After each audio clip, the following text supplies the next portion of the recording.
Bienvenidos al programa iCaps Franja Ocular, el espacio de encuentro de los oftalmólogos de América Latina.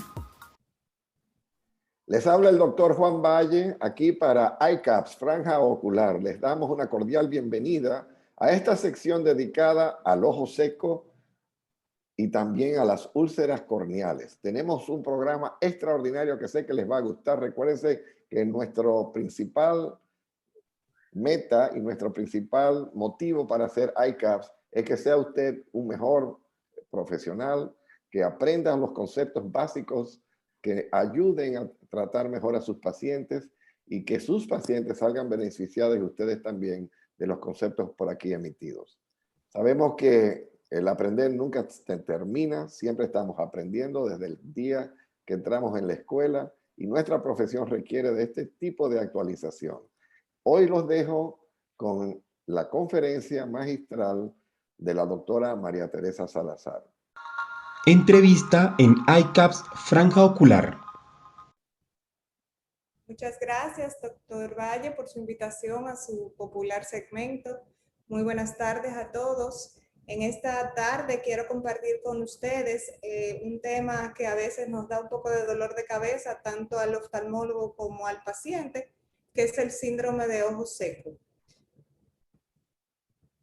Es una patología que afecta a cientos de miles de personas en el mundo.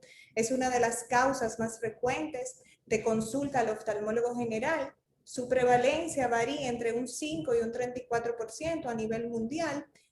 Como bien es sabido, es más frecuente en mujeres y aumenta con la edad y presenta un impacto significativo en la calidad de vida del paciente. El paciente se queja de la dificultad en las actividades diarias como la lectura, conducir, hacer deportes, pérdida de la actividad productiva, también disminución de la calidad de vida por los síntomas crónicos que tiene el paciente, por la ansiedad y depresión que puede tener y, no menos importante, el costo. Esta es una patología que ha sido descrita muchísimas veces y la primera vez fue descrita por Duke Elder en 1930 como queratitis zika. Este es un concepto que ha ido evolucionando con el paso del tiempo. En 1995 la definieron como queratoconjuntivitis seca con alteración de la lágrima.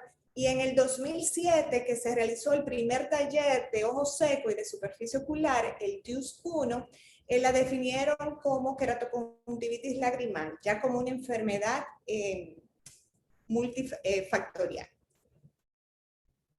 Para aumentar nuestro entendimiento de la enfermedad de ojo seco, la Sociedad de la Película Lagrimal y la Superficie Ocular TIFUS, en el 2017, realizó el segundo taller de ojo seco, TIFUS TIUS 2. Y esto involucró el esfuerzo de 150 expertos, donde llegaron a la definición actual, que es una enfermedad multifactorial de la superficie ocular, caracterizada por una pérdida de la homeostasis de la película lagrimal, que se acompaña de síntomas oculares, donde la inestabilidad, la hiperosmolaridad, la inflamación, el daño de la superficie ocular y las anomalías neurosensoriales desempeñan papeles etiológicos. Para comprender mejor cómo y por qué se desencadena un síndrome de ojo seco, es necesario recordar la composición de la película lagrimal. El ojo está cubierto por una fina película que lo protege de agentes externos a la vez que lo lubrica, y las funciones de las lágrimas tienen dos funciones importantes, que es la de hidratación de la superficie ocular y la del poder de refracción, pero también tiene funciones accesorias como la de protección, nutrición e higiene. Sabemos que cuando se parpadea, por el ojo se esparce una capa de lágrimas que mantiene la superficie suave, limpia y lisa. Y a pesar de lo que pueda parecer, la película lagrimal no se compone de una sola capa, sino está formada de 3 capas muy delgadas y cada una tiene su propio objetivo. Desde la parte externa hasta la parte interna tenemos la capa lipídica, que está producida por las glándulas de meibomio, retrasa la evaporación de la capa acuosa y su función principal es lubricar el ojo. Ya la capa acuosa, que es la capa más gruesa de la película lagrimal, es la que hidrata el ojo, repele las bacterias, protege la córnea y su principal función es nutrir el epitelio corneal. Y la capa mucosa, que es la capa más interna, que permite mantener lisa la superficie del ojo. Recordemos que sin la presencia de mucosa, las lágrimas no se adhieren al ojo. Algunas generalidades de la película lagrimal, como que el 10 al 25% total de las lágrimas secretadas se pierden por evaporación, que la velocidad de evaporación es baja debido a la superficie oleosa protectora, y en ausencia de la capa lipídica, esta velocidad de evaporación aumenta de un 10 a un 20% veces. Su composición mayormente es 98% de agua y el pH es de 7.4. Existen una cantidad inmensa de factores predisponentes y sabemos que la producción de lágrimas se reduce al envejecer. Aunque la condición de ojo seco ocurre en ambos sexos a cualquier edad, las mujeres son más afectadas con mayor frecuencia. Esto es más evidente aún después de la menopausia. Pero también existen otros factores de riesgo, como el cigarrillo, cirugías oculares tipo LASIK o catarata, exposición a elementos irritantes en el medio ambiente, por ejemplo, una exposición prolongada a la brisa, al viento, dormir con abanicos o con aire acondicionado, la baja humedad, viajes frecuentes en avión. Enfermedades de la superficie ocular como megomitis, blefaritis, una quemadura química corneal. Hay una gran variedad de medicamentos que pueden producir ojo seco. El uso excesivo de lentes de contacto también puede producir ojo seco, y también el uso prolongado de las computadoras, que es muy frecuente en estos días. Hay dos tipos de ojo seco: el de por falta de secreción acuosa, que puede ser asociado al síndrome de Sjögren o no asociado al síndrome de Sjögren; el ojo seco evaporativo, que este es el que se va a presentar con mayor frecuencia, a menudo provocado por disminución del parpadeo debido al estilo de vida actual. Porque recordemos que cuando disminuimos el parpadeo, la lágrima se evapora más y se distribuye por el ojo con menor frecuencia. La gran mayoría de los pacientes tienen un ojo seco mixto, en el cual el evaporativo, como dije anteriormente, es el que va a predominar, porque ya sea que el ojo seco sea hiposecretor o evaporativo, a medida que la enfermedad avanza, terminan en un cuadro mixto, por lo que el comité DIUS-II decidió establecer un cronograma para las pautas a seguir, ya sea que el paciente llegue asintomático o con síntomas. Dependiendo del cuadro clínico, se va a dividir en diversas maneras de tratamiento para así llegar al diagnóstico de ojo seco o de alguna patología que pudiera estar simulando síntomas, y así decidir la modalidad de tratamiento que se va a llevar a cabo. Y esta es la fisiopatología propuesta por el comité DIUS-II, en la que vemos que todos los pacientes, por una u otra manera, van a empezar con un proceso evaporativo que va a llevar a la hiperosmolaridad lagrimal, y aquí van a entrar en un círculo vicioso donde van a desencadenar una cascada inflamatoria con pérdida de células caliciformes o de las células epiteliales. Esto va a llevar a una inestabilidad de la película lagrimal que produce más hiperosmolaridad, y aquí el paciente va a entrar en este círculo del cual es muy difícil salir. Es muy variado los síntomas que tiene el paciente, que pueden ir desde sensación de cuerpo extraño, lagrimeo, ojos rojos, fotofobia, disminución de la agudeza visual, por lo cual es muy importante valorar la intensidad de los síntomas, ya que el ojo seco puede obedecer a distintas causas que van a requerir diagnóstico y tratamiento adecuado a la etiología que lo cause. Han surgido cuestionarios subjetivos como una herramienta práctica para el diagnóstico y el tratamiento del síndrome de ojo seco, que cuantifican los síntomas del paciente. Y aunque existen muchos cuestionarios, cada oftalmólogo elegirá cuál es el que mejor le convenga, cuál es el mejor para su práctica clínica. Podemos realizar el test de OSDI, que es un sencillo cuestionario de 2 elementos que evalúan los síntomas del ojo seco y los efectos que tiene sobre la función relacionada con la visión en la última semana. Pero también podemos hacer pruebas en el consultorio, como son las tinciones, la tinción con fluoresceína, que tiñe erosiones epiteliales y la exposición a la membrana de Bowman, la tinción con rosa de bengala y el verde lisamina, que va a teñir el epitelio cuando ha ocurrido una disrupción de la capa protectora de mucina, y existen diferentes esquemas para graduar las tinciones. Dependiendo dónde tiña, en la córnea y la conjuntiva se gradúan de 0 a 3. Está el test de Schirmer, que aunque fue descrito en el 1903 por Otto Schirmer, en la actualidad todavía es comúnmente utilizado y se utiliza para medir secreción basal o lagrimeo reflejo, dependiendo del método y el uso o no de anestesia tópica. Está el tiempo de ruptura lagrimal, que es muy fácil de realizar en la oficina con la ayuda de fluoresceína, que mide el tiempo entre el parpadeo y la primera aparición de un punto seco en la córnea. Mayor de 10 segundos es normal. Pero tenemos también pruebas no invasivas para hacer el diagnóstico, como está el OCT de segmento anterior, que aunque es costoso, se encuentra en muchas prácticas y mide menisco, se realiza rápidamente con una alta resolución y nos muestra detalles de la superficie ocular. Además tenemos la interferometría, que permite una rápida evaluación de la película lagrimal in vivo, grabando la interferencia óptica de la misma. Tenemos la queratografía con el Oculus Keratograph 5M, que es un topógrafo corneal avanzado que va a utilizar luz infrarroja para ofrecer el tiempo de ruptura lagrimal. Y tenemos el test de osmolaridad, que es la obtención de la muestra de la lágrima mediante capilaridad. Recordemos que todo paciente con ojo seco presenta hiperosmolaridad. Menor de 305 miliosmoles es normal y mayor de 365 miliosmoles es un ojo seco severo. Y tenemos la meibografía, que es una herramienta útil, pero no lo suficientemente específica para el manejo de las disfunciones de las glándulas de Meibomian.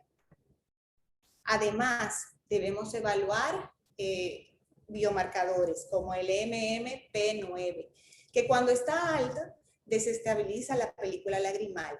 En el consultorio podemos realizar un test que se llama Inflamadrive y así detectamos la presencia de la misma. Pero también está la lactoferrina, que es una glicoproteína producida por la glándula lagrimal y ha sido muy estudiada y presenta propiedades antiinflamatorias. Una disminución de la misma produce ojo seco y se está estudiando actualmente la modalidad de tratamiento con lactoferrina bioral. Pero aparte de todo eso, debemos también evaluar los párpados, la posición de los mismos, si existe algún proceso infeccioso, si el paciente está utilizando algún medicamento que pueda producir ojo seco, como son los ansiolíticos, hay algunos antihistamínicos, hay algunos los beta-bloqueantes pueden también producir ojo seco. Debemos preguntar al paciente cuál es el medio ambiente en el que se desarrolla habitualmente y si posee alguna enfermedad sistémica tipo artritis reumatoide que puede producir ojo seco.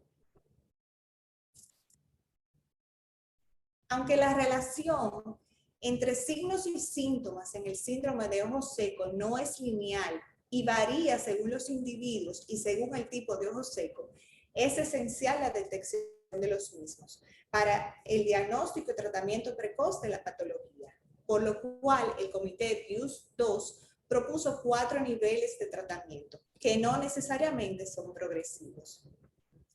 En el nivel 1 es más de educación, consejería, es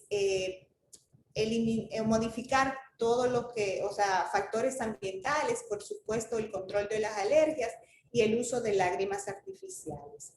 En el nivel 2, ya el uso de lágrimas artificiales sin preservantes es mucho más frecuente. También podemos utilizar gel o ungüento lubricante. Debemos tratar siempre la disfunción de las glándulas de meibomio con los diferentes equipos que existen en la actualidad, los cuales producen calor para la expresión de las mismas. Para poder romper el ciclo inflamatorio podemos utilizar esteroides esteroides tópicos suaves, al igual que el uso de inmunomoduladores como la ciclosporina A y el difitegrás, que está siendo utilizado para reducir la inflamación de los tejidos. El nivel 3 ya se utilizan esteroides tópicos más fuertes, tetraciclina, bioral, lentes de contacto blandos o rígidos esclerales. La utilización de suero autólogo y plasma rico en plaqueta es muy utilizado en los últimos años y ha sido muy útil. El nivel 4 ya es con terapia antiinflamatoria sistémica, esteroides por mayor tiempo, anteojos para la humedad, acetilcisteína si existe filamentos en la córnea, cauterización de los puntos. Podemos realizar procedimientos quirúrgicos con membrana amniótica u otro tipo de procedimiento como el trasplante de las glándulas salivales y la tarsorraquia. El doctor Miguel Ángel López ya habló de la superficie ocular en cirugía de catarata, pero quiero recordar un poquito y hay que prestar mucha atención al ojo seco prequirúrgico. Es primordial hacer esto, sobre todo en esos pacientes que van a ser sometidos a cirugía de catarata con lentes intraoculares multifocales, porque ojo, cuando hay un ojo seco, esto puede llevar a errores en la selección del lente intraocular, resultando en sorpresas refractivas que no queremos, porque una inestabilidad de la capa lagrimal no va a permitir una queratometría, ni una topografía, ni una biometría adecuada. En ocasiones también tenemos que utilizar el uso de ciclosporina pre y postquirúrgica.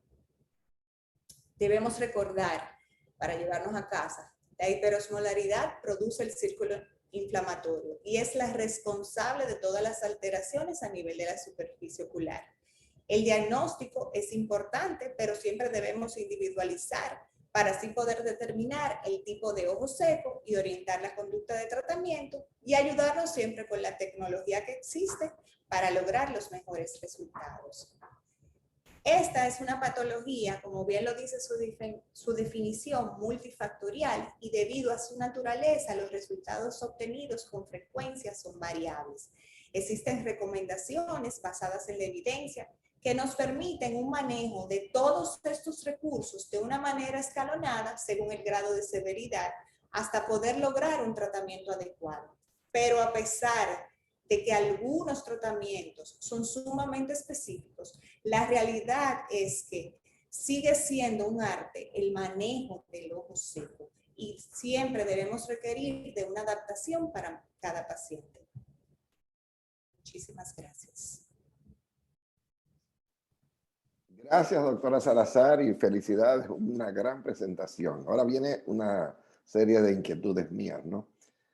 Sabes que en Oriente, en Tailandia, Japón, Corea, Singapur, China, las Filipinas, están muy influenciados por la escuela de la clasificación del ojo seco en base a la tinción y a la función de la película lagrimal y así la tinción, no tanto por el taller del ojo seco, el DUS. En la tinción ellos tienen 4 categorías que, de acuerdo al patrón, pues o es por deficiencia lipídica, o es por deficiencia de mucina, o por deficiencia de agua, los 3 componentes de la película lagrimal. El problema es que ellos tienen gotas, tratamientos específicos para aumentar, por ejemplo, la producción de mucina, como el DICUAS, el cual nosotros no tenemos. No. Y ellos tienen también sustitutos para la capa lipídica y estimulantes para la producción de agua que nosotros no tenemos. Pero para mí, además de que no tenemos ese déficit, hay otro que cuando se hizo la conferencia en Colombia de Franja Virtual, era el tema de los párpados y la arquitectura de los párpados alrededor del ojo seco. Hablo de tosis, lagostalmos, parálisis, sí, úlceras por exposición, cirugías previas, bulas que producen neumodisestesia. Entonces nos deja con cierto deseo de que en el próximo taller de ojos secos tengan estos componentes. Quiero ¿Cómo hace esa clasificación? ¿Cómo escoge qué yo le voy a dar a este paciente? Yo vi la secuencia de leve, moderado y grave en cuanto a los ojos secos, pero tiene que haber una manera de tú decidir por qué lado me voy y cuándo haces el masaje de las glándulas de meibomio y cuándo recomiendas el uso de Restasis o la ciclosporina, en fin. ¿Cómo es que toma esa Yo decisión? entiendo que todo va de acuerdo con los síntomas que tiene el paciente, porque muchas veces hay pacientes que tienen síntomas y uno microscópicamente, a la biomicroscopía no ve nada. Entonces hay otros que no tienen nada y resulta que cuando uno lo ve están llenos de queratopatía puntata, de ojos rojos y todas las cosas. Entonces yo creo que todo es dependiendo cómo se siente el paciente y por eso individualizar cada caso. Pero sí o sea, claro, hacemos las tinciones y hacemos el test de Schirmer y ahí uno puede ver qué ponerle, porque también tenemos que ver qué tenemos en nuestros países. Porque como yo bien decía, las pruebas no invasivas son costosas y no todo el mundo las tiene o el paciente no las puede realizar. Entonces nos vamos por lo que podemos realizar en el consultorio y de ahí ayudarnos a ver si podemos mejorar los síntomas del paciente. Porque da dolor de cabeza muchas veces los ojos secos. Un seguimiento a esa pregunta. En Estados Unidos, el resultado del DUS, el Dry Eye Workshop, ellos vinieron con una secuencia de pruebas. La más importante es la osmolaridad, que yo no tengo. Y la osmolaridad. Que tiene que ser 300 o menos. Cuando llegas a 300 o menor. Ajá. Exacto. El tema es que esa yo la comprendo, que por cierto están carísimos los osmómetros, pero yo entiendo que eso es fundamental. Pero entonces me paso a cosas como el LipiFlow y la estimulación, los masajes de las glándulas de meibomio, etcétera. O sea, cosas que ya son más complicadas y más costosas. Y sabemos cuál es el contexto socioeconómico en América Latina de estas cosas.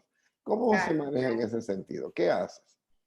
¿Cuál es la primera prueba? ¿Cuándo le haces esto? ¿Cuándo lo llevas a otro nivel diagnóstico? Bueno, lo primero, tinción, ¿verdad? Test de Schirmer, esas son las cosas primeras que uno hace en el consultorio. Después, como usted bien dice, tratar la disfunción de las glándulas de meibomio. En estos países de Latinoamérica, no todo el mundo puede tener un LipiFlow, entonces tenemos que hacer mecánico la expresión de las glándulas de meibomio y hacemos, el que más frecuente tenemos también es el test de osmolaridad, que lo podemos realizar. Lo que pasa es que a veces los seguros médicos no lo cubren y entonces económicamente, como hablé al principio, dentro del impacto del ojo seco está el costo de las cosas que tiene que utilizar el paciente y que realizarse el paciente. Entonces ahí a veces uno ni lo realiza porque el paciente dice que no puede económicamente. Entonces, pero lo más importante es ver cómo están las glándulas de meibomio. Si tenemos que hacer hasta 3, podemos realizar y mejorar la sintomatología del paciente. Y por supuesto, si el paciente tiene una enfermedad sistémica, hablar con el médico correspondiente para que nos ayude a tener, entre ambos, poder llegar a un mejor diagnóstico y tratamiento. Para organizarle el aprendizaje al residente, yo tengo por costumbre, vamos a decir, ya por historia, y has tomado y has llenado el cuestionario del ojo seco, yo lo primero que hago es que tiño. Exacto. Con fluoresceína y veo el patrón. Puntiforme, inferior, verifico que sea. Exacto, ¿dónde tiñe?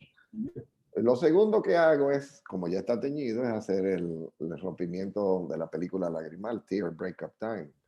Entonces, eso para mí es fundamental porque esa medida original, la primera, te indica qué tan efectivo está siendo el tratamiento posteriormente. Luego en el seguimiento, sobre todo si le he dado el masaje a las glándulas o le he hecho un tratamiento con gotas De los o puntos. material viscoso, o le tapo los puntos, yo sé a través del breakout time si me mejoró o no, y no me cuesta nada porque es una tinción y verlo en la lámpara. Luego lo tercero es que yo establezco el tipo de patrón al parpadear de esa tinción. Si la línea es, por ejemplo, horizontal, ya sé que es una cosa de lípidos, y son muchos puntos que se secan simultáneamente, sé que es mucina, que le hace falta, y luego cuando es generalizado, sé que es por falta de agua. Y claro, nada es puro, siempre hay combinaciones de una de la otra. Pero si están tapadas las glándulas de Meibomian, y uno las ve, las inspecciona, y se da cuenta que están para acá, yo le indico los 3 tratamientos, porque sé que con uno, con 2 casi nunca se destapan, sino que calor, expresión de las glándulas con las pinzas que son para ese fin, que no nos cuesta nada porque el equipo sí es costoso, con las pinzas una vez la pagaste y ya las tienes, es muy sencillo de... Puedes hacer puntos. Ajá, claro. Bueno, entonces viene el tema de cómo le das seguimiento a estos pacientes, porque llega un punto que tú te quedas con aquellos que son de verdad, de verdad, de verdad severos. Los que tienen los filamentos, los que tienen discapacidad visual, reducción de la visión, fotofobia, y que no vale nada. Entonces, ¿cuáles son tus bombas atómicas para estos casos? Para los pacientes Severos. ya me quedé. Ajá. Bueno, si tiene filamentos, retiro de tratar de retirar los filamentos, la preparación de acetilcisteína, podemos ocluir los puntos para mejorar, podemos poner, si no tiñe mucho, si no hay un defecto epitelial ni nada de eso, podemos poner, para romper el ciclo inflamatorio, podemos poner esteroides o poner un lente de contacto para mejorar la sensación, o sea, los síntomas que tiene el paciente. Y a veces hasta cerrarle los párpados para dormir con un ungüento y ponerle o un ZO para que no abra, porque muchas veces durmiendo se tiene exposición y por ahí se reseca. Y si hay que realizar, ya los últimos sería realizar tratamientos con membrana amniótica para mejorar. Yo he bajado mucho el umbral también para los tapones o la cauterización que mencionaste. Sí, lo he bajado mucho porque es tan sencillo. Y una cauterización te puede durar años. A mí me duran más de un año generalmente. Y de 6 a 9 meses, sí. ah, Todo depende de la edad del paciente también. sí. Pero es muy efectivo y además te ahorras el tener que poner, lo que quita es la reversibilidad. Si lo que cerraste, lo cerraste, ¿no? Que eso no, a veces no cuando vienen con la epífora. Excelente, gracias. Por cierto, cuando vas a calcular el lente, ¿cuántos días o semanas le das al paciente en tratamiento antes del cálculo del lente? Bueno, todo depende del grado de ojo seco que tenga, pero uno calcula y al mes puede volver otra vez a volver a medir a ver si hay alguna diferencia entre los datos que salieron anteriormente. Excelente. Gracias. Gracias, doctora Salazar. Excelente su presentación. Con esto concluye nuestra entrevista y presentación magistral y procedemos al próximo segmento. Te invitaré muchas veces, María Teresa. Gracias. Aquí estaré. Foro de residentes en ICAPS Franja Ocular.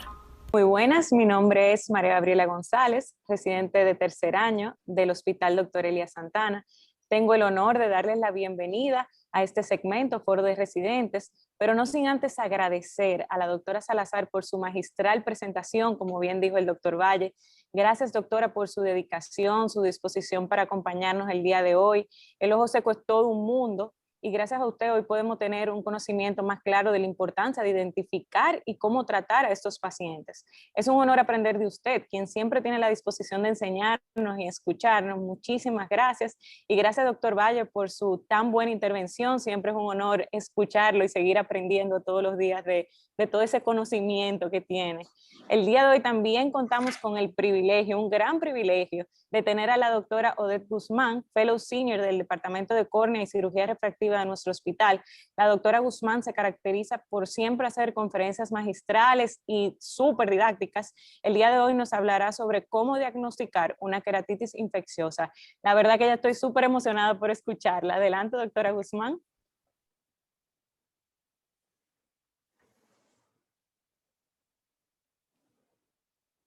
Pero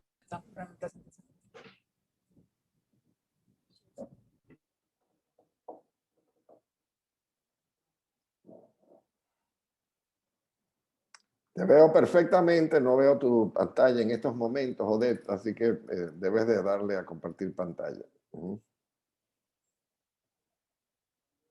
Muy bien.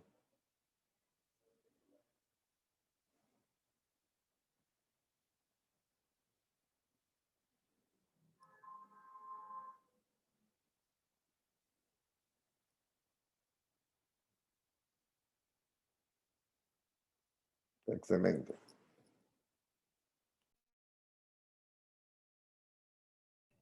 muy bien, entonces ya estamos acá. El doctor, muchísimas gracias por su presentación, también por acompañarnos aquí, a Mari Gaby también por acompañarnos en este segmento, pero sobre todo a la doctora Salazar, que como todas las semanas es un privilegio compartir también con usted. Entonces ya en esta parte del segmento vamos a compartir un poquito acerca de cómo diagnosticar una queratitis infecciosa. Es un tema sumamente común, lo vemos todo el tiempo en la consulta, pero a veces nos podemos confundir un poquito, inclusive si no obtenemos los datos pertinentes de nuestro paciente. Entonces, vamos a comenzar primero con la llegada del paciente. A la llegada del mismo es importantísimo obtener todo el historial detallado de este paciente para poder determinar qué tipo de queratitis presenta el mismo. Dentro de la información que vamos a obtener del mismo, se va a incluir todo lo que son los síntomas oculares, vamos a hablar del tiempo de evolución, si hay antecedentes de algún tipo de trauma, pero sobre todo si hay uso de un lente de contacto previo. Esto nos puede alertar y direccionar bastante en el diagnóstico. Y vamos también a hablar acerca de todo lo que son patologías sistémicas de base que también pueden ser coadyuvantes a este proceso. Así como también vamos a ver cuál es el grado del dolor de nuestro paciente, si está o no está. Es también muy importante que documentemos la agudeza visual del paciente. A la evaluación tenemos que ver si esta es congruente con la evaluación del segmento anterior o la condición en la que se encuentra el segmento anterior. También debemos realizar un examen externo con mucha delicadeza, con mucha dedicación, pero sobre todo con mucha atención a la apariencia general de nuestro paciente. Aquí vamos a incluir todo tipo de afección en la piel, vamos a ver el examen facial, el cierre palpebral, cuál es la posición de los párpados y las pestañas, y también vamos a hablar acerca de la posición del globo ocular, así como también la condición de la conjuntiva, de todo el aparato nasolagrimal, y hacer en el paciente pruebas de sensibilidad si lo consideramos apropiado. También esto debe ir acompañado de todo lo que son las tinciones de superficie para determinar cuáles son las características anatómicas de esta lesión.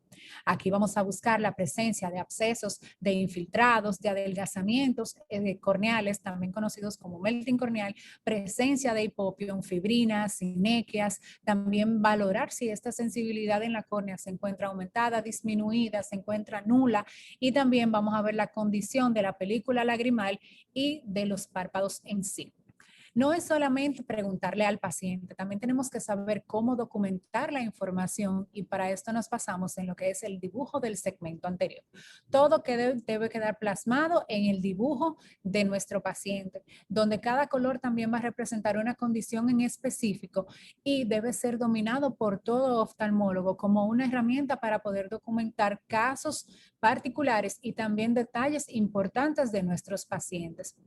En la diapositiva podemos ver cómo existe un diagrama completo de cómo debe realizarse el examen y el dibujo del segmento anterior, tanto desde una posición frontal, así como también un corte paralelo del mismo o un corte en paralelepípedo de lo que sería el espesor completo de la córnea, sin dejar de lado las características que encontremos en el segmento anterior, así como en la posición o mejor dicho, de cuál sea la condición de la pupila, si ésta se encuentra midriática, si se encuentra reactiva a luz, y también vamos a ver la posición del cristalino, si este se encuentra o no involucrado en la infección.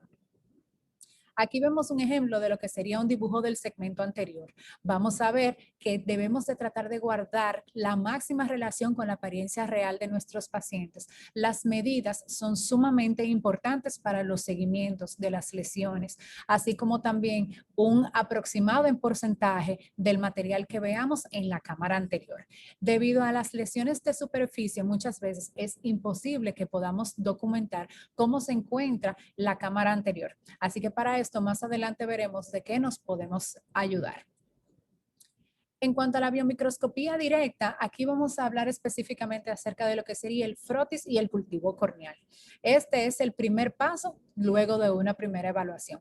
Entonces, el frotis y los cultivos están indicados en aquellas úlceras, o mejor dicho, queratitis infecciosas en general, que se encuentren en circunstancias en específico, como son úlceras mayores de 2 milímetros, infiltrados centrales extensos y que estén asociados con un compromiso estromal significativo. También vamos a hablar de infección crónica o no respuesta a antibioterapia de amplio espectro, así como antecedentes de cirugías corneales, características clínicas que sean atípicas a lo que normalmente nos encontramos en la consulta, así como la presencia de infiltrados múltiples. Vamos a ver que esta primera toma de muestra, que también será acompañado de tinciones, es muy importante ya que es difícil muchas veces establecer clínicamente el diagnóstico de la queratitis, ya sea por hongos, por bacterias, inclusive de tipo mixta. Entonces aquí vamos a tener que tanto el frotis como el cultivo son sumamente importantes para poder direccionar el diagnóstico.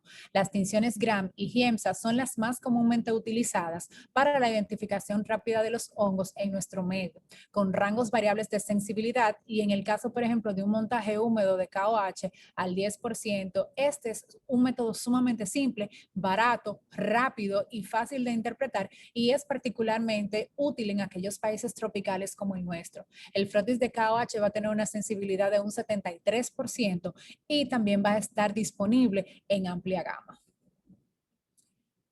Aquí vamos a ver este recuadro que nos lo trae la Academia Americana justo en el Preferred Practice de lo que son las queratitis bacterianas. Entonces, aquí esta nos plantea qué tinción es adecuada respecto al microorganismo en el que nosotros estemos sospechando en nuestro paciente, así como la velocidad en la que la podemos realizar y la obtención de los resultados. Aquí vemos que no tardamos más de 5 minutos en realizar una tinción en nuestro paciente, y esos 5 minutos pueden ser determinantes en el seguimiento y también en el desenlace de este caso. En cuanto a la toma del cultivo, vamos a ver que el uso de antibióticos previos disminuye desde un 30 hasta un 40% la sensibilidad que tiene este. Entonces, debemos de notificar siempre, o el paciente debe notificarnos previamente si ha utilizado algún tipo de medicamento previo a nuestra evaluación. Entonces, aquí vamos a ver que hay diferentes placas dependiendo de lo que estamos buscando. Vamos a tener una placa rojo, agar sangre, que no presenta ningún tipo de crecimiento específicamente para el hemófilos.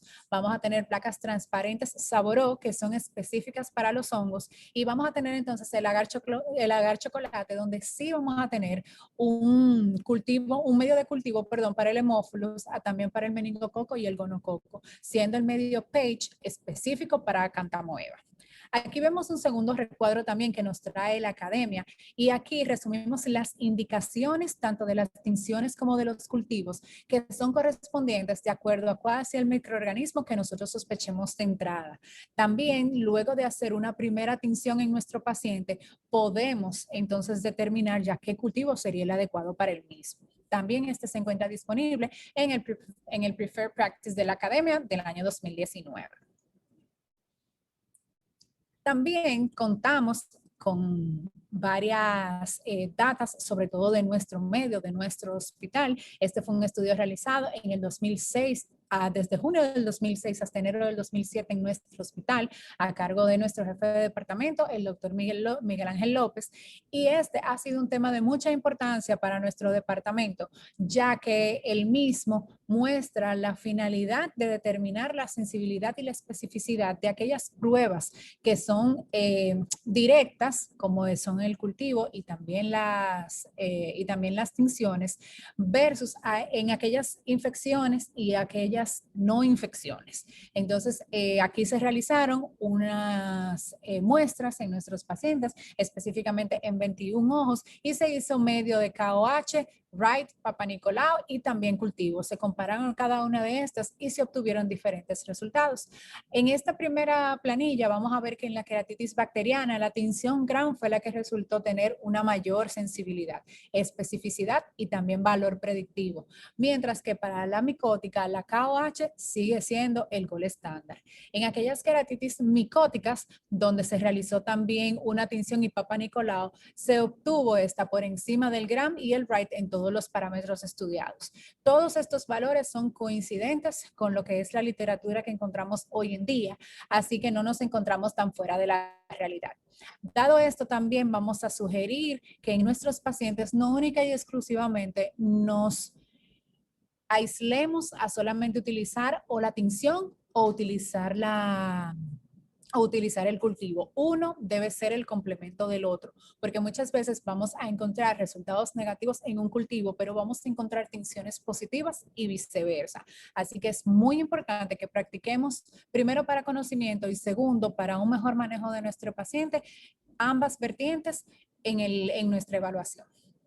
Aquí vamos a ver este atlas fotográfico. Aquí nosotros plasmamos la información que obtuvimos de nuestros pacientes y nos sirve inclusive como un medio de referencia al momento de realizar las tinciones, hacer una comparación rápida con alguno de estos elementos y también poder acercarnos un poquitito más al diagnóstico. Lo utilizamos como un medio de referencia en nuestro consultorio y no está de más que todos tengamos un material de apoyo similar. Entonces, no es solamente hacer tinciones, no es solamente hacer cultivo, también tenemos partes que no podemos evaluar de acuerdo a cuál sea el curso de la queratitis en ese momento. Así que tenemos lo que sería el OCT de segmento anterior. Estas imágenes seriadas se pueden usar a lo largo del curso de la enfermedad para controlar lo que sería el grosor corneal y particularmente aquellas áreas que están sumamente adelgazadas, próximas a perforarse, así como las áreas de cicatrización. Al parecer, estas áreas también se van a mantener siempre presentando hiperreflectividad subepitelial y también estromal. Esto nos puede dar también cierto alivio al momento de ver las imágenes si el curso del paciente ha sido positivo. También nos puede alertar en caso de posibles microperforaciones o perforaciones inminentes en nuestro paciente para poder abordar de la mejor forma. Entonces, aquí vamos a ver cuál es la profundidad de las opacidades que se presentan en la tomografía de segmento anterior y esto nos va a ayudar a determinar si en dado caso de necesitar algún tipo de injerto tectónico al momento, si este debe ser meramente lamelar o si vamos ya a trabajar espesor completo. Hay nuevas tendencias en la queratitis infecciosa y una de estas es la tinción por inmunofluoresceína. Este ensayo de inmunofluoresceína es una técnica virológica estándar que se identifica como la mejor para aquellos casos donde debemos determinar si hay presencia o no de anticuerpos y aunque haya una muestra baja de sensibilidad en nuestro paciente en combinación con una PCR o una prueba que sería en reacción de cadena, entonces también podemos llegar a resultados que son mucho más confiables y mucho más precisos. Siempre que realicemos una tinción por inmunofluoresceína, vamos a necesitar una segunda parte con la PCR. También tenemos lo que sería la microscopía de electrones. Esta es una técnica para ofrecer imágenes de alta resolución, proporcionando la identificación de un género específico. Sin embargo, vamos a requerir también que esta se acompañe de una biopsia de tejido para el examen, que es ya un poco más invasiva y también consume muchísimo más tiempo en nuestro paciente y el proceso se hace mucho más largo con el mismo. De todas maneras, sabemos que no es una única prueba que debemos hacer, sino que siempre debe ir respaldada por algo más. Otra de las nuevas tendencias es el método molecular, también la PCR, que como anteriormente vimos, debe ir en combinación siempre con otros procesos para poder dar un diagnóstico específico. Esta es una herramienta diagnóstica de base molecular que nos ayuda a amplificar el material genético del elemento infeccioso o del microorganismo patógeno con el que nos encontremos, incluso si está presente en unidades demasiado pequeñas. La PCR es una prueba de diagnóstico rápida, es sensible y específica, pero también va a tener algunas ventajas y desventajas como las que vemos aquí ahora mismo en esta tabla plasmada y que nos la proporciona el Illinois INE Hospital. Entonces, algunas desventajas significativas, como anteriormente también se ha visto para otro tipo de afecciones, la PCR es una prueba sumamente costosa. También necesitamos un técnico con experiencia y también necesitamos ponderar si esta prueba es algo definitivo para poder nosotros también dar el diagnóstico del paciente. En lo personal, yo utilizaría una prueba de PCR cuando ya no tengo una respuesta y tengo un paciente que no mejora ante un tratamiento básico o un tratamiento específico de acuerdo a lo que nosotros nos estamos planteando con el paciente. Si vemos una regresión del paciente todo el tiempo, si vemos que no hay una respuesta, un deterioro inminente del mismo, entonces ya aquí sí sería pertinente nosotros poder confirmar con una prueba de PCR. Otra de las nuevas tendencias es la microscopía confocal. Para mí es un sueño tener una de estas herramientas cerca, ya que esta es una técnica que nos permite proporcionar magnificaciones y niveles de contraste, incluso en aquellas córneas que se encuentran opacificadas. Además, nos permite efectuar exploraciones repetidas y esto ayuda al diagnóstico, al seguimiento y la toma de actitudes terapéuticas. La microscopía confocal tiene un poder de magnificación increíble. Nos permite ver inclusive si hay o no actividad fisiológica o actividad mitótica dentro de dentro de lo que sería el grosor de la córnea en todo su complemento. Dígase, si tenemos actividad mitótica en estroma, si tenemos una actividad necrótica del mismo, es sumamente fácil poder obtener la información utilizando la microscopía confocal. También tenemos lo que es la toma de muestra. La toma de muestra o la biopsia la dejo para el final porque ya es un método un poco más invasivo con el paciente. Pero cuando ya los cultivos se manifiestan negativos a repetición, también la respuesta de la úlcera es completamente negativa. Está indicado que nosotros realicemos un examen histológico de la córnea. También esta debe llevarse a cabo bajo manos expertas con mucha delicadeza y de forma ambulatoria. La biopsia excisional se realiza para lesiones que se encuentran en la periferia e incisional en aquellas que se encuentran justo abarcando lo que sería la zona central de la córnea.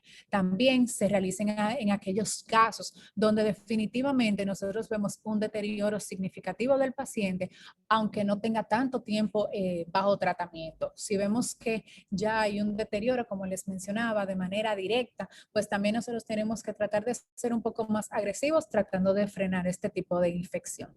¿Qué debemos recordar de todo esto? Que los resultados que sean negativos en una tinción o en un cultivo no debe descartar el origen de una infección o de una úlcera per se. También que no vamos a poder determinar el agente causal en aproximadamente el 35 hasta el 60% de los casos en aquellos pacientes que cursan con una queratitis infecciosa, ya sea por la utilización de medicamentos que inclusive muchas veces ni siquiera recuerdan en el momento de la consulta que lo han utilizado, por la misma manipulación que se ha tenido previamente del ojo o simplemente porque hay un lapso de información que nos falta. También la sensibilidad del cultivo va a disminuir cuando se trata de infecciones fúngicas respecto a la bacteriana una vez que el paciente ha tenido un tratamiento previo. Así que espero que todo esto les sirva de mucho cuando estén en sus consultas y muchísimas gracias a todos. Doctora Guzmán, gracias, gracias.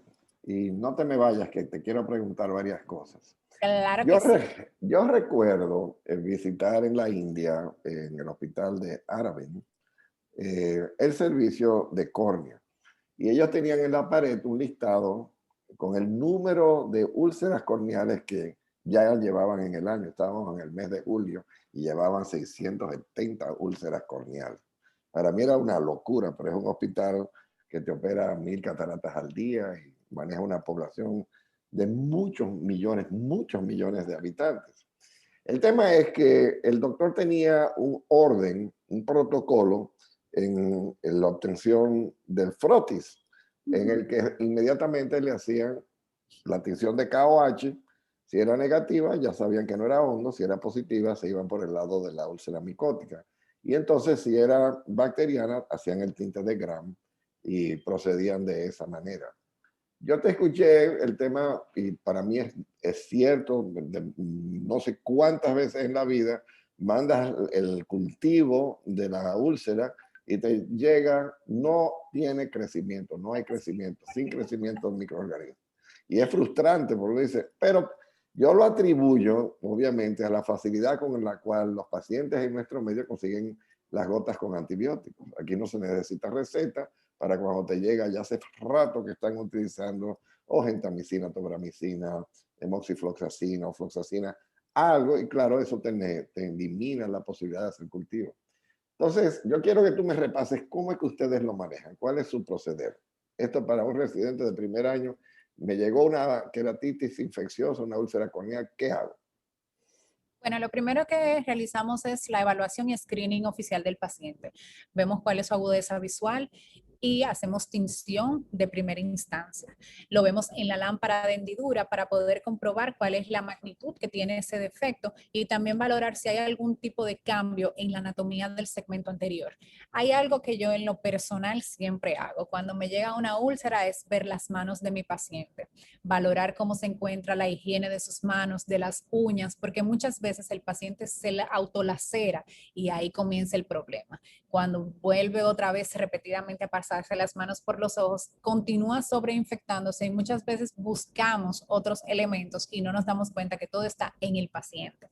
Entonces, eso es algo que en lo personal yo siempre hago. Luego de aquí pasamos entonces ya a hacer lo que sería la toma de muestra para hacer una tinción Gram, que lo tenemos ahí mismo a la mano. Y luego de que nosotros obtenemos este primer resultado, de acuerdo a lo que salga en nuestra plaquita, entonces ya ahí nosotros podemos o derivar a hacer una tinción Giemsa, de acuerdo a lo que veamos, a la magnitud que veamos, o procedemos entonces a colocar un tratamiento en nuestro paciente.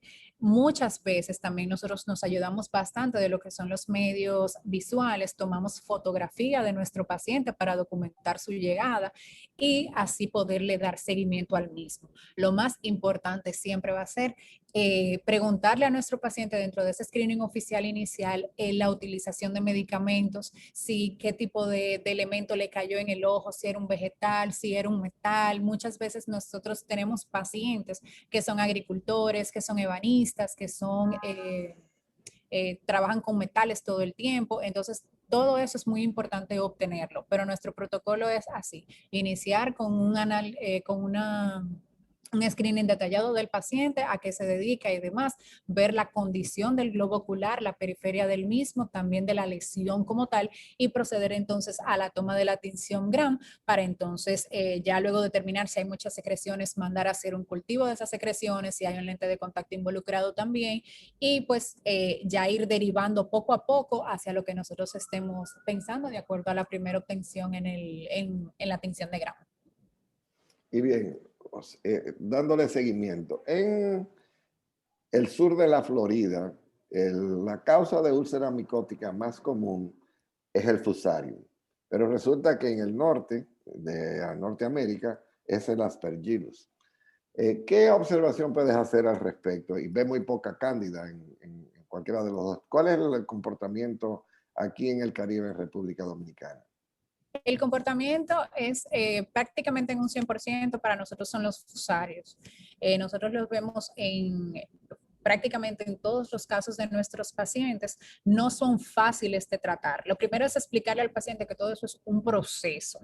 El hongo penetra rápidamente al estroma si encuentra por dónde entrar, pero la salida del mismo, la erradicación del mismo es sumamente lento. Sí, muchas veces tenemos sobreinfecciones en nuestros pacientes de acuerdo a cuál es el medio en el que se manejan y entonces ya el curso se nos complica un poquito más, pero en realidad los pacientes, aunque tienden a tardar, salen bastante bien, pero sí en nuestro 100% prácticamente son fusarios los que vamos a encontrar. ¿Y qué usan? ¿Ketoconazol? ¿Usan De acuerdo a lo que nosotros encontremos en nuestros pacientes, siempre utilizamos antibióticos de amplio espectro, tipo moxifloxacina, gatifloxacino, en dado caso.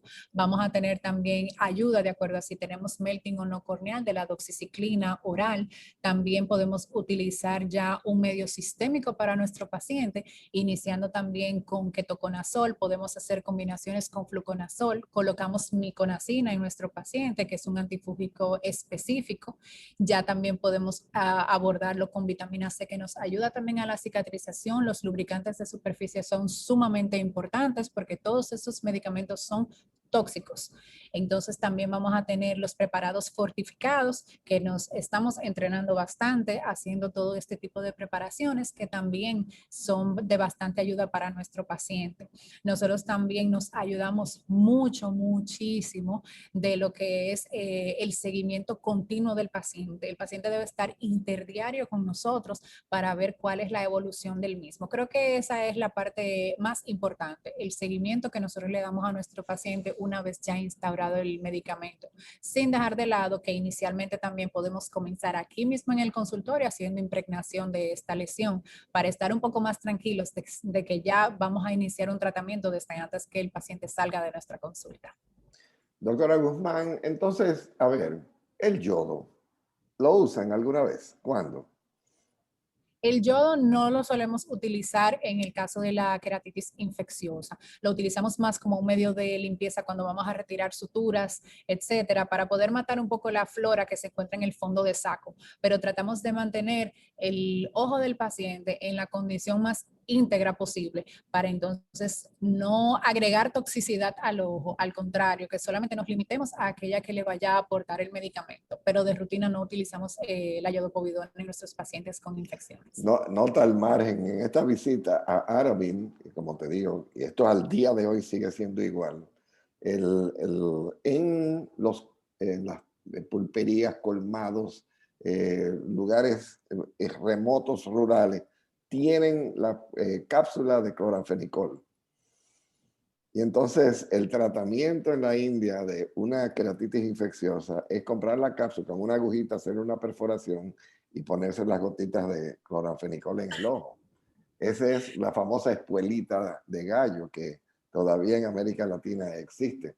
Pero en países que tienen situaciones socioeconómicas como la India y en algunos sitios con nuestros vecinos, la República de Haití, que sabemos, y en nuestras zonas rurales, no está de más, hay que tener algo y es costosísima la gota indicada de esa manera. Yo no lo estoy indicando como que debiera de ser, pero a falta de pan casabe, ¿no? Y lo que te iba a preguntar, como ya de último, ¿qué lugar le dejas al cross-linking, al entrelazado con luz ultravioleta y la vitamina A? Bueno, es un tema sumamente interesante, inclusive lo desarrollamos en un tiempo acá en el hospital. De acuerdo a la literatura, es una manera en la que nosotros podemos, como quien dice, englobar la infección para que la salida del mismo sea como si fuese un bloque. Sin embargo, también hay otra literatura con la que quizás estoy un poquito más de acuerdo, donde el hecho de nosotros hacer un entrelazado covalente de todas estas fibras estromales hace que esta infección se me quede ahí dentro. El calor que emite la luz ultravioleta no es lo suficientemente alta para poder afectar de manera directa el microorganismo que esté dentro de la córnea.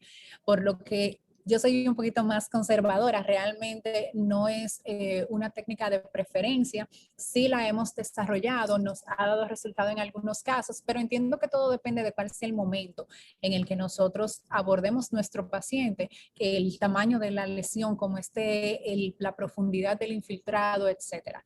Pero mantengo mi respeto ante esa posición. Sabe que yo pienso que parte del problema con el entrelazado es que lo indican cuando todo ha fracasado, ¿no? Como que nunca se le ha dado la oportunidad de ser la primera línea. ¿Y la rosa de Bengala? Bien, para mí un tema sumamente interesante. En córnea todo es interesante, pero las últimas tendencias con la rosa de Bengala y la luz verde son increíbles. Hay mucha buena data, habla de que esta tiene una penetrancia inclusive superior a lo que sería la luz ultravioleta y entiendo que sería una alternativa bastante interesante para nuestros pacientes. De igual manera, no dejándolo única y exclusivamente como un medio de tratamiento. Hay que combinarlo con el tratamiento tópico del paciente, pero probablemente nos dé la brecha de disminuir el costo del tratamiento en el paciente, ya que vamos a poder prescindir de algunos elementos. Pero sí, loca por probar esa medida. Gracias, doctora Guzmán. Agradecidísimo. Ya sabes que te invitaremos muchas veces, así Claro que sí. Dios te bendiga, sigue así y pasamos al siguiente segmento.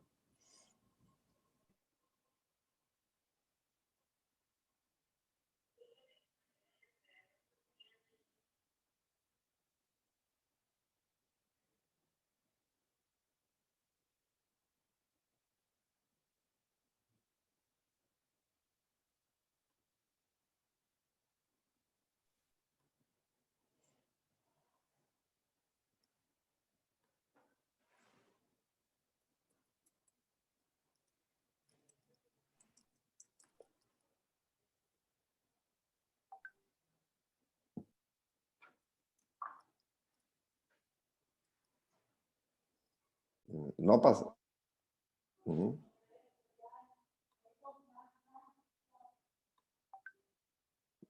Tiene que habilitar también. En iCaps Franja Ocular conoce las noticias de última hora.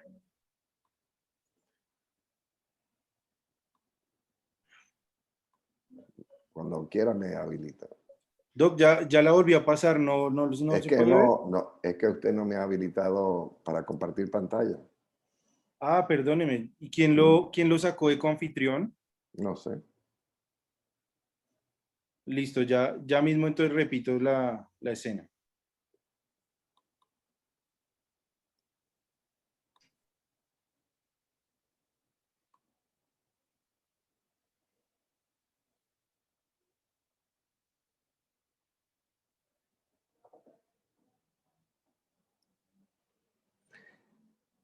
Como noticia de última, ¿vas a grabar ya?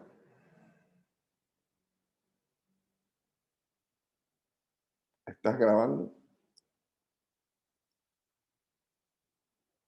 Sí, señor. Noticia de última hora. Saben que a final del mes de julio vamos a tener un programa excepcional de salud general y sistema ocular, en el que vamos a tratar aquellas preguntas que tiene toda la población, el médico general, el especialista, preguntas que realmente muchas veces se llenan de mitos, de incoherencias y también por el tema de las noticias falsas, aquellas teorías que hay, conjeturas de conspiración, no llegan a la verdad. Entonces preparamos precisamente para diferentes temas y el que le voy a presentar hoy es exclusivamente el tema del ojo y los celulares. Y lo hago porque entiendo que la mayoría de nuestros pacientes frecuentemente le dicen a la criatura, mira, te estás acercando mucho al televisor y te va a cegar, tantas horas de ordenadores te va a dejar ciego, no lo veas de noche porque te va a lastimar.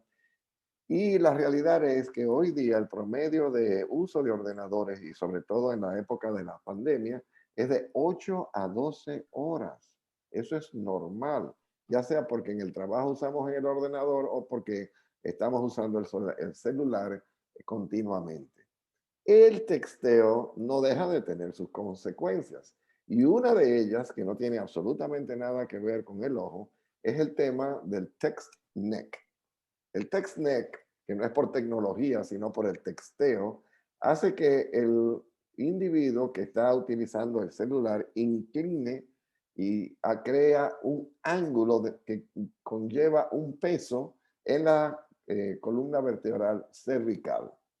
Este peso, que normalmente en una posición erecta puede ser de 5 a 12 kilos, llega a sobrepasar los 27 kilos cuando ponemos esto en una posición de 60 grados o más. Y esto crea entonces una inflamación, una atrofia, una degeneración osteoartrítica de la columna vertebral que puede llegar a causar problemas de compresión en los nervios cervicales y torácicos. Lo otro, que también es un problema, es el mantenerse durante la noche activo utilizando ordenadores, tabletas o celulares. En el Instituto Politécnico de Rensselaer, que es un instituto europeo, hablan de que muchas veces esto crea insomnio, simple y sencillamente porque la luz altera durante el ciclo de dormir y estar despierto, el ciclo circadiano que todos tenemos, una disminución en los niveles de melatonina. Recuérdense que la melatonina se forma en la región de la hipófisis, cuando hay poca luz, es decir, cuando estamos en el sueño, aumenta la producción de melatonina, y cuando hay mucha luz se disminuye porque queremos estar despiertos. De manera que la melatonina o el ciclo de la producción de la melatonina, si nos pasamos la noche con la luz encendida, el celular y el ordenador, pues esto va a ser causa principal de la insomnia. Otra consecuencia de los celulares casualmente tiene que ver por el tema de la falta de ejercicio, porque los niños ya no quieren salir a jugar al fútbol y a jugar el baloncesto o ejercitarse en el campo y pista o simplemente jugar y montar bicicletas con los amigos. Directamente se asocia el uso excesivo de los celulares con una disminución de las actividades físicas y por ende el sobrepeso y la obesidad, como ustedes saben, es causante de la diabetes, el síndrome metabólico, y ha sido esto, dentro sobre todo de la pandemia, que no pueden salir a la calle, una gran complicación. También existen temas psicológicos. En este cito a la psiquiatra Delia Hernández, especialista en adicciones, que habla que es casi adictivo, es como el cigarrillo para los que les gusta la nicotina. Hay una recompensa inmediata en el sistema psicológico de la mayoría de nosotros, de que cuando recibimos una respuesta, un comentario, sobre todo si es positivo, nos da más alegría, satisfacción y queremos seguir comunicándonos con esa persona, amiga o colega que nos está escribiendo. Entonces la persona va generando una adicción a los celulares. Es que no pueden vivir sin ellos. Yo he visto parientes que se han tropezado, caído, metido en hoyos, se han ido por cunetas o perforaciones en la calle por el tema de la adicción al celular. Y ni contarte el tema más importante, que es el uso del celular durante el momento cuando conducimos. También hay afectaciones crónicas ocasionadas por los celulares, ya que se utilizan a una distancia corta con una gran cantidad de luz azul, lo cual es nociva para la salud visual en cuanto a los fotorreceptores, pero también, lo mencionado hoy día por la doctora María Teresa Salazar, aumentan los síntomas de ojos secos porque parpadeamos menos. Normalmente parpadeamos 14 veces por minuto en una actividad normal, pero cuando estamos leyendo usando el celular, esa frecuencia se reduce a 7 y por ende hay más evaporación y resequedad. Los niños también están sobreexpuestos a las pantallas y esto, curiosamente, y de esto se midió en una provincia de la China, aumentó el número de casos de miopía, pero no un poco. Estamos hablando que el 85% de los niños en esa comunidad ya sufren de miopía y los que tenían un poco de miopía aumentaron a una miopía más grave. Les mencioné el tema de la hormona de melatonina y aquí vemos el estudio de la provincia de Chongqing de la China, donde el 39% de los niños en niveles primarios de educación ya tienen miopía y esto aumenta a un 85% cuando llegan a la escuela secundaria. Señores, esto es gravísimo y no son miopías leves tampoco. Esto es un síndrome que nosotros tenemos que evaluar. Entonces, el último consejo, que es de buena salud, tiene que ver con el tema del 20-20-20. Es decir, cada 20 minutos paremos durante 20 segundos y parpadeemos 20 veces mirando a la distancia algún objeto para lubricar mejor la superficie ocular, para descansar la vista y para descansar sobre todo la psiquis. Con esto concluye mi última noticia. Muchas gracias. Los invitamos ahora a nuestro próximo evento de ICAPS y les agradecemos la atención y esperamos que le haya sido de su agrado.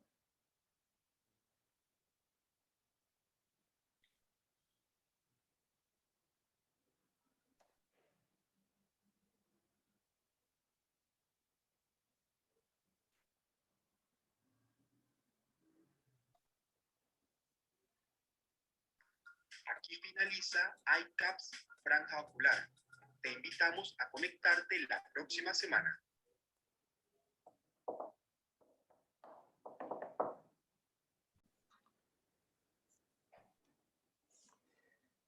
Pues les tengo una sorpresa en esta noticia de última hora, y es que vamos a presentar a fin de mes un programa de 2 horas sobre el ojo y la salud general y el tema del sistema ocular, esto dedicado a pacientes, a público en general, a personal paramédico, a médicos generales y médicos que no son de la especialidad de la oftalmología.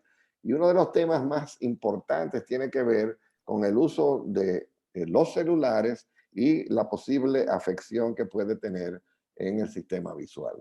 Y es que hoy día, entre 8 y 12 horas de uso de ordenador es lo normal en la población, no solamente infantil, sino las personas que en su trabajo dependen, ya sea como recepcionista, como médico que somos, o como diferentes tareas, realizamos hasta 12 horas de exposición a las pantallas de los celulares, de los ordenadores y de los notebooks. El texteo tiene sus consecuencias y veremos cuáles son. Y no son todas solamente del ojo. El cuello del texteo, o el text neck, como le llaman, es una enfermedad causada por la angulación que tenemos del cuello al inclinarnos hacia adelante para poder observar el celular.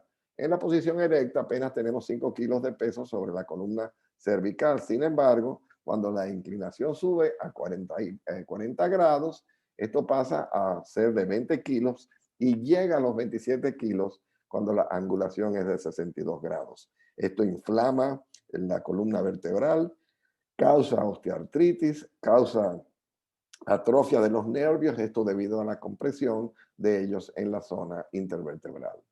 Lo otro es el desorden del sueño, ya que nos pasamos horas en la noche cuando debiéramos estar durmiendo, ya sea viendo una pantalla de televisión o quizás o concentrándonos en los mensajes que tenemos en el celular o viendo películas en el celular. Y esto tiene un efecto en la glándula pineal, que es por la producción de la melatonina, que sabemos que hay un ciclo circadiano que cuando vemos y tenemos luz blanca, pues se reduce en la hipófisis la producción de melatonina porque tenemos que estar despiertos. Sin embargo, en la noche el ciclo circadiano disminuye la producción de melatonina, pero si estamos estimulando la hipófisis con celulares y ordenadores y televisores, pues obviamente esto tiene que alterar el ciclo del sueño. El sobrepeso en los niños y adolescentes que ahora pasan más horas en los celulares y usando las computadoras, pues obviamente se la pasan comiendo, inactivos, y en vez de estar jugando fútbol o haciendo juegos de baloncesto o ejercitándose con sus amigos en bicicleta, haciendo atletismo y lo demás, lo que están es sentados comiendo, y esto obviamente crea un tema de sobrepeso, de obesidad, síndrome metabólico y aumenta la diabetes. Otro es la adicción comportamental, y es que las personas se hacen adictas al celular. El mensaje que nos llega de la amiga o el amigo, que nos estimula, que nos da las gracias, que nos felicita en el cumpleaños, pues crea una sensación de satisfacción y de alegría que hace que esto sea adictivo. Y ven que hay personas que se la pasan hasta caminando, hasta conduciendo el automóvil, y no hay de mencionar los accidentes automovilísticos que ocurren porque la persona está texteando o chateando y no ve cuando la persona se detiene delante de ellos. Y este es un tema de adicción que es tan malo y tan grave como puede ser la adicción al cigarrillo.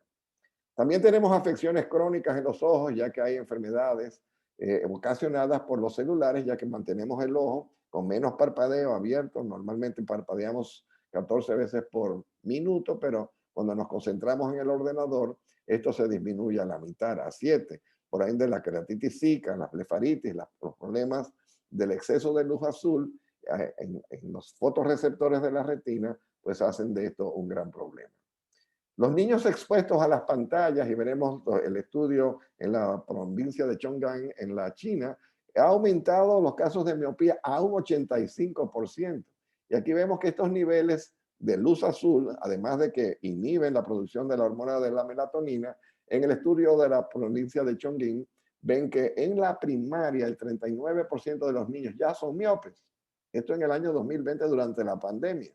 En aquellos que están en escuela intermedia, 73.3%, Y oigan, 84.89% de miopía en aquellos que están en la escuela secundaria. Esto es una epidemia de miopía en la parte oriental del mundo. Y con esto espero que estos consejos de buena salud y en el uso sobre todo de cosas vaya acompañado del famoso 20-20-20, que es que tenemos que aprender cada 20 minutos a detenernos, parpadear 20 veces durante 20 segundos, enfocándonos en un objeto a la distancia. Esto permite el restablecimiento de esa película lagrimal que hoy nos habló la doctora Salazar y mantiene la salud ocular. Con esto me despido y los invito a la próxima sección de ICAPS y también al tema de la salud general y sistema ocular en la franja virtual. Muchas gracias y que tengan muy buen día. Aquí finaliza ICAPS Franja Ocular.